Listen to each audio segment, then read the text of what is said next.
Hello, my name is Arif Irfanullah. I am the founder and lead instructor at IFT. In this brief clip, I'll give a brief overview of the Level 1 exam. I'll also go over the major changes for the 2021 exam. The biggest change is that from 2021, all testing will be computer-based and not paper-based. In fact, December 2020 will be the last paper-based exam. Here is a quick overview of the exam format, the topics, and the weightage associated with each topic. We will now have two 135-minute sessions. This means that we have 2.25 hours per session. In each session, we will have 90 multiple choice questions. There is an optional break of 30 minutes between the two sessions. This means that you will have a total of 180 questions. And as before, the average time per question is 1.5 minutes. The exam weights have also changed relative to earlier years, and there are two types of changes here. One change is that now the weight is in a range. This means that the CFA Institute is not committing to a particular number of questions for a given topic, but is saying that the number of questions might vary. With quantitative methods, for example, the average value is 10%. This means that out of 180 questions, you can expect 10% or 18 questions related to quant. But since the range is 8% to 12%, this means that we can have as few as 14 questions and as many as 22 questions. So this is the range for quant. Similarly, we have a range for the other topics. The weightage for ethics has gone up. In the past, the ethics weightage was 15%, but now the weightage is between 15 and 20%, which means that there will definitely be more ethics questions relative to earlier years. And obviously, this is more ethics questions in percentage terms. This highlights the fact that the CFA Institute believes that ethics is extremely important. And also notice that across all the topics, the highest weightage is associated with ethics. So don't take this topic lightly, study it very carefully. Now let's look at a comparison between the paper-based exam and the computer-based exam. December 2020 represents the last paper-based exam. So if you've taken the exam before, then you have taken a paper-based exam. But starting in 2021, all exams are going to be computer-based. So let's understand the basic differences. With respect to scheduling, with a paper-based exam, there is only one exam day, and on that exam day, there is a particular time. Whereas with computer-based exams, you self-schedule your exam within a certain window. This window can be up to 10 days, and the specific duration of the window will vary from location to location. So obviously, you need to understand the window that you have and then schedule based on your commitments and preferences.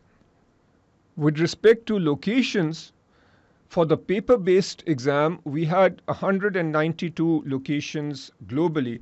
But now, with the computer-based exam, the number of locations has more than doubled. So we have 400 plus locations globally. And this will include all the locations where previously the paper-based exam was conducted. The exam length has gone down.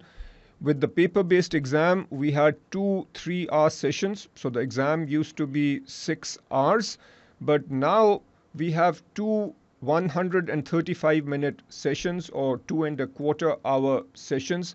So now the exam time itself is 4.5 hours. In terms of the total amount of time this will take, there is going to be a 30-minute period before the exam starts, and this is allocated for the pledge, a tutorial in terms of how to take the exam, and a survey. Then the exam starts. We have session 1, which is 2.25 hours. Then we have a 30-minute optional break. And I highly recommend that you take this break so that you can freshen up, have something to eat or drink, and then get back to the second session, which is again 2.25 hours. So as I said, the total testing time is 4.5 hours, but you need to allocate 5.5 hours, which includes the initial time for the pledge, the tutorial, and the survey, and then the 30 minutes for the break. Coming now to the exam cycle, obviously you will be concerned about when can you take the exam and how often can you take the exam. The good news for level 1 candidates is that now there are 4 exam windows. So you can take the exam in February, May, August, and November. When to start studying? Clearly, this depends on how much you know already and how quickly you learn and the amount of time you have. I have separate clips that talk about your study strategy, but very roughly speaking, for an average candidate, a good time to start for the Feb exam is September. A good time to start for the May exam is December. For the August exam is March. And for the November exam, we suggest that you start in early June. And again, I want to emphasize that this is for a candidate who already has some background. And obviously, if you don't have much background, then you need to allocate much more time. On this slide, we look at a few different paths that can be taken to receive the charter. Let's say that you take the level 1 exam in Feb 2021. If you pass this exam, the earliest that you can take the level 2 exam is August 2021. There is a level 2 exam in May 2021, but you are not allowed to take that. The time period between Feb and May is too short. So the earliest you can take level 2 is Feb 2021. In fact, you are not even allowed to register for the May exam. Then let's say you pass the August 2021 exam.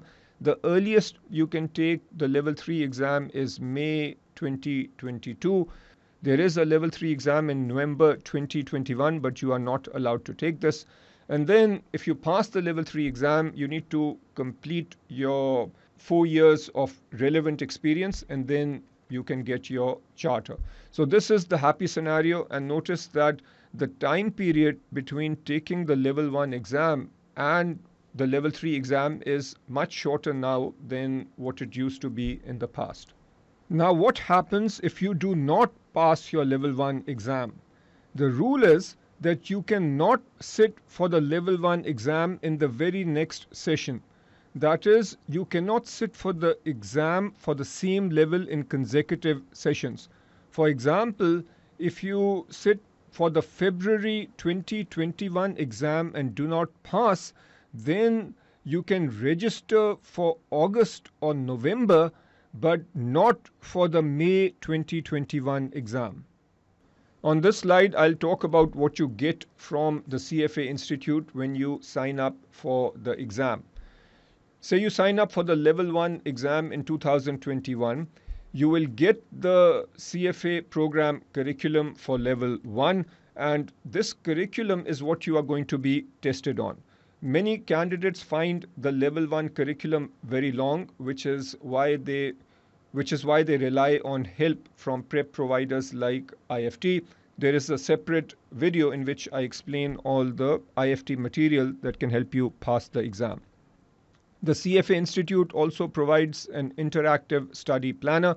I suggest that you look at this planner, and if you find it helpful, then use it. The CFA Institute also provides topic tests. These are questions associated with each topic. I very strongly recommend that you do these questions, and obviously you should do these questions once you have completed a given topic.